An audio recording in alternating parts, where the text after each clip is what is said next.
So this is from the Big Red wrap up on Ohio State, and this is just them basically saying what I said. And here's just a couple clips, and I'll stop it and say where things went right and wrong. But let's just see. Running around free, and JT Barrett finds one of them for the touchdown, and he caught it. One of them. There was multiple people that were open. There was one. It was around the 12-yard line, and then there was one in the end zone. And here's another clip of basically essentially the same place right here on within the 20-yard line, and it's going to result in a touchdown pass. But let's see what happens. And he caught it. Yep. Okay, now this is a similar route combination by Ohio State. Very similar position. You saw the linebacker's eyes go into the backfield in the last play. Let's keep an eye on the linebacker here. Mm-hmm. And what happens to his eyes right about now? Looking in the backfield. They're looking in the backfield, and he's... Yeah, so basically what they're saying is he would drop back and essentially start to cover him, but instead of, like over here, he could see both quarterback's eyes and his man, and if he started to throw it to his man, he could intercept it or swat it away. But as he is here, he's not he's not on his man. Like, I don't get this. He's right here, his man's right there, and there's another linebacker who's covering him. But still, that coverage is weak. He should be up like another 2 yards at least, maybe even more, if we're pressuring him and jamming him. But right here, this is unacceptable. I mean, for a D1 school in Nebraska, you should. I don't get it. It doesn't make sense. Why? I get it's zone coverage, but still, there's no one else over here. It's just this man and this man, but instead of actually covering it, even though it's a zone, he's looking at the quarterback while his man's just being open. And this guy down here, it's hard to see him. He has to cover this guy. So that guy's basically, essentially, if we were playing our zones right, he would be covered. Everyone would be covered. But right here, what's happening is he's going to be left wide open. Got a zone coverage here, but similar route to what we saw Yep. before. Very similar. Mm-hmm. And JT Barrett finds the guy that is not covered, and they score. Yeah, so that's basically what happened the whole game against Ohio State. Every position they had, they scored. And thankfully we get this 1 week off, so where we can position ourselves to come back, and it'll be good. If you want to watch the full episode of this after my video, or if you just want to leave right now, I don't care. Then it's on. Just look up on Google Big Red Wrap Up, and it'll pop up. But they go over some excellent points, but we're gonna watch a little bit more of it, and yeah. For a touchdown. Now I could just go through them, but I think Jason Peters over there, and he wants to not talk about things. This. You're just gonna look at touchdowns over and over again. That's Yeah, we're basically gonna be looking at touchdowns over and over again. I mean, at Nebraska this year, I don't really know. I mean, yeah, we'll just, I don't know. Seems kind of rude. It's like you're rubbing it in almost. Just put it on a loop. It's actually not the same play over and over. They just scored a lot of touchdowns. Wow, yeah, that's with basically the same route. You would just do that. Jason Peter is here. We're here to welcome him back to the show. Hi. How are you? Former Husker Jason Peter. We're wonderful. How are you? You know, we get a little squirrely around each other. I know you do. That's like old times. It worries me a little bit, but I know Jason will keep you under control a little bit. We'll be good. I mean, I knock, he kicks doors in. Yeah, he does. Same result. Just different. The door gets open. Yeah, just different ways of doing it. Yep. Sorry for putting that in, or having my percentage dial. Let me plug this in really quick. Sorry, but yeah, here we go. I've saved questions for you. Is it about the fact that I haven't shaved? You look good. Is that it? It looks kind of rugged. I mean, I don't care. Nobody else cares. Why should I care? You know? Nobody else cares. I care. Right? Yeah. It's been 20 years. That's basically the motto of our football players right now for Nebraska, even though it shouldn't be like that, because all of us, the fans, we want to see them win, but after they lost, I don't really know. Years. Nobody cares. We just, You can walk. You got a heartbeat, right? Yeah. We'll give you a contract down at the university. Yep, that's basically how we're playing right now. It's like if our players work together. They say this later on, but I don't know if I'll keep it all the way there because I think it's a while down the road. But they said any decent team can play a quarter and a drive to stop and then complete drive on defense, but it takes the great teams to play a whole game to stop the other teams from scoring touchdowns every single drive. That's what the great teams or even decent teams can do is stop at least once, but I don't really know if we have it in us.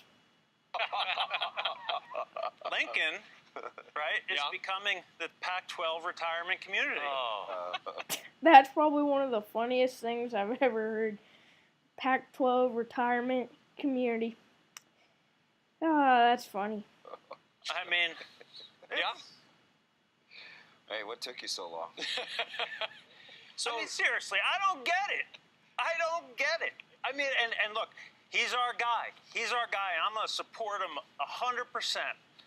But, boy, that's an extensive contract for somebody who wanted to come, who was just running out. That is a very good point. Is why would we give him such a big contract if right away he wanted to come here, but instead of like giving him what he probably would have came here for, we could have given him less money than what he asked for, and he probably would have came here. But instead, we wanted to give him more money to keep him coming here, which I don't get that at all. But yeah. And then they signed him another year behind everyone's backs, basically. So, yeah. But I think we'll be getting rid of him here soon. That'll be good. The door. Do you know what I mean? Like, yeah. He's here to fix football, though. I mean, that's very obvious. The job is football. Fix football. Okay, yeah, sure. But when we had Bo Pelini, we'd at least, lose, 2 or 3 times. We were a high-caliber team, but we just couldn't pull out those games that mattered, and just because he was setting a bad example for Nebraska and stuff, but I don't really care about that. I mean, if we have a winning football team, we have a winning football team. We should have set the pieces for later and had Scott Frost come and slowly work it, a couple bad seasons here, back to back like we're having now, but we've had back to back bad seasons basically. But if we would have set it up to where we could have got kept the coach, kept Bo Pelini, and maybe just kept him one more year, and then maybe would have got Scott Frost. But now I don't even know if Scott Frost would want to come to our football team. I mean, they're having a great season at UCF, so why would he want to come back if they're 6-0 and they're dominating teams? They just beat Air Force or Navy, and yeah. But did you see the clip where Scott Frost was running the option in practice to prepare? But I mean, it's crazy. But that he can go to a team that was pretty bad, about how Nebraska is right now. Maybe, well, worse than Nebraska, if that's possible, but it was somehow where we're heading. But, yeah, but maybe we can still pull it around or something, but I don't get it. And it's, to me,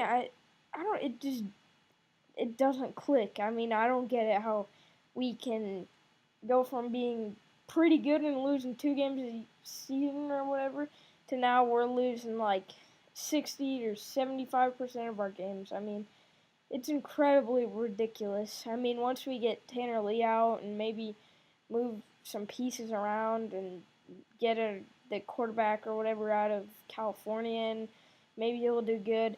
And there's another piece where it was, they basically said when they used to play, you couldn't even say the 3 letters NFL in the locker room. But now they're talking about it, and their work ethic has gone down. And there's some great points by what they're saying, and to me it's true, because before this year, Mike Riley, he said, yeah, I don't even know if Tanner Lee's going to be around after the next year. Did you look at his stats before you even said that? I mean, he had 1 year where he had more touchdowns than interceptions. I mean, if you're a quarterback, you should never have more interceptions than touchdowns, but, coming from Tanner Lee, yeah, it's the usual. But, I mean, it's crazy, though. You should never say that as a coach or anything, because then, and during the practices, they said when they used together, it was terrible. Like, if they I think he said Mondays, Wednesdays, and Fridays, that's when he had practice, they dreaded going to practice because it was hard work. But now, when players come, but they wanted to do the work because they needed the work, and that's why. Now players are saying, oh, I don't want to go to practice because I don't need the work. But we obviously need the work because, like, they still dread it, but it's not because they don't want the work, because I think they just accepted it by now, or I don't really know. I mean, they should want the work. It doesn't make sense to me, but it's crazy. All first and everything else is secondary. Yeah, that's true. Hopefully that happens. Without, obviously we have a sitting head coach, but you would hope that some people down there at the stadium could possibly think ahead, and maybe it doesn't work out with Mike Riley. Doesn't work out. It already hasn't been working out, but I get what he's saying here. I mean, if you move, like basically what I said, we need to move pieces to get Scott Frost. We need to prepare, anticipate for him coming here. We shouldn't wait till the last second and be like, oh, we need to get Scott Frost this time. What should we do? Because basically what I think is going to happen, if we still have Mike Riley around, and if Scott Frost would even leave UCF, I mean, I think what's going to happen is we'll be like, oh, I don't know if he'll want to come here now because of our coach and how bad he is, but let's just fire him and get a new coach. But then the new coach is gonna just end up being worse, and that's basically what's gonna happen. That's what I think is gonna happen. That's just a small segment of this 58-minute video. This is probably one of the best videos on college football that you can watch. It gives you a lot of insight on the games, and it's great. I mean, you guys should watch this instead of me, But that's just what I think is gonna happen, and I mean, it's a shame to watch our season go down like this, but I don't know. I mean, we just need practices to be harder, and if they don't like it, well then they'll have to come, or else they'll lose their scholarship and won't play for us anymore. We need to make our practices harder, tougher. I mean, he's a nicer coach, but to me that doesn't matter. I mean, we've got to have intensity at our practice. Intensity, it needs to be dreadful. It needs to be terrible to go to, but it'll help our team out, and they'll love playing on Saturdays. They'll love destroying people instead of getting destroyed. That's what we need to do.